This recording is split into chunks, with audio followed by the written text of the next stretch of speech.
Hi guys, it's Beth. Welcome. Today is the Joy of Blue collaboration, which is hosted by Sarah, who is crafting and relaxing, and her favorite color is blue, and so she created this collaboration to encourage others to create with blue. No rule on what you create, just as long as you use blue.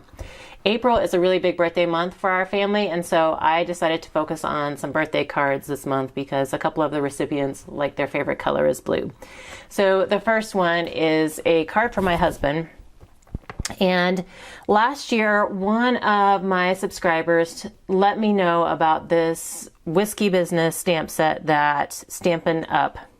Had available. And so I did take advantage of grabbing one of these last year, and if it's still available, I will link it in the description box below. I don't shop a lot with Stampin' Up, so I'm not familiar with their product catalog, how quickly they turn around. But if it's still available, I will link it below. But it's a fun little whiskey themed stamp set, and my husband and I really enjoy bourbon, and so I kind of tweaked it to be a little more bourbon-y.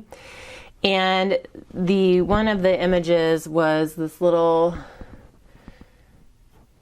it's something on the rocks. I'm sure you could use it for anything. I'm using it for whiskey or for bourbon.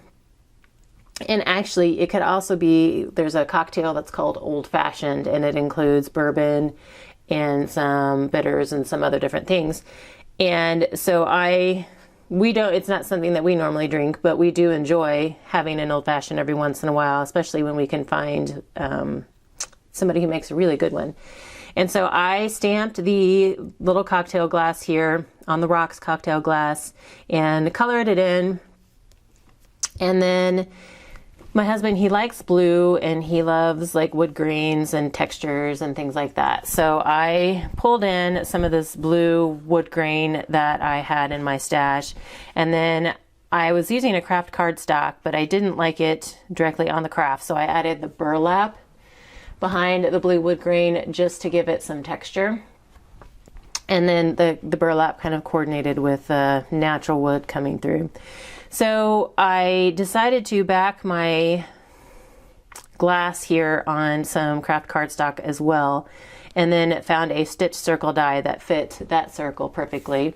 I also stamped out my sentiment from the stamp set, sending you an old-fashioned birthday card, and put it on white, backed it on craft. And then I decided to come in with some craft circles to make it look like, I don't know, screws or pins or something holding this wood panel down. And I just added two more down there for fun. I added a strip of the blue that I have left here, and then used the Cheers to You sentiment from the stamp set on the inside. And so that's his card. And then one of my sisters, also her favorite color is blue. And so I pulled out some scraps from my stash that coordinated. And it's actually reversible paper. I have a couple different reversible patterns that I'm using here. They were just scraps, but there's two coordinating patterns here, and these were pretty much the size that I had. I just had to trim them down just a little bit to make them fit the card. And so I used a white vinyl strip to separate the two patterns there. Used a sentiment that I already had printed out in my stash. This is one of the flowers that I made when I was playing with brads earlier this month. And then I brought in some other flowers as well, just to kind of add a little bit more to the card. And then I wanted to kind of play off that yellow a little bit more, just to kind of add some brightness to the card. So then I added a scrap in here and just another flower there. So 2 birthday cards for this month down. And then when I was trying to come up with the flower that I wanted to use, like what kind of flower I wanted to use on her card, I was playing with a design I had seen on Pinterest recently. And basically you take a punch circle, one punch circle as your base, and then I think the original pen called for 7, and I ended up putting 8 because the way I spaced them, 7 didn't look quite right. But you score, I don't know if you can see, you score like one end of the circle, and it allows like the pieces to pop up a little bit, just to add like some petal dimension, some depth. So this is the first one of these that I've done, so I think there's definitely some room for improvement on how I did it. But so I ended up using like 8 of the circles, kind of glued them on. And then I pulled out, I had tried to make some enamel dots using perler beads several years ago. I had melted some with an iron, like, you know, melted them flat.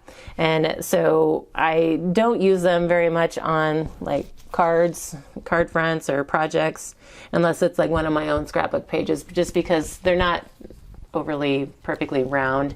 But I thought this would be a perfect place to pull in one of those for the center, and so I just have that glued on there. So just fun playing with some blue circles to a different take on a flower, and I will try and find that pin again and link that in the description for you as well. So 2 birthday cards this month and a little flower is what I ended up coming up with. There are other participants who are also playing with blue, and their links will be listed in the description box below. There is a great variety of projects that end up being showcased in this collaboration, so it's really fun to see what everybody does, and it's kind of given me some ideas on some different things that I might like to try. So thank you guys so much for your time today, and I hope you're all having a very crafty day.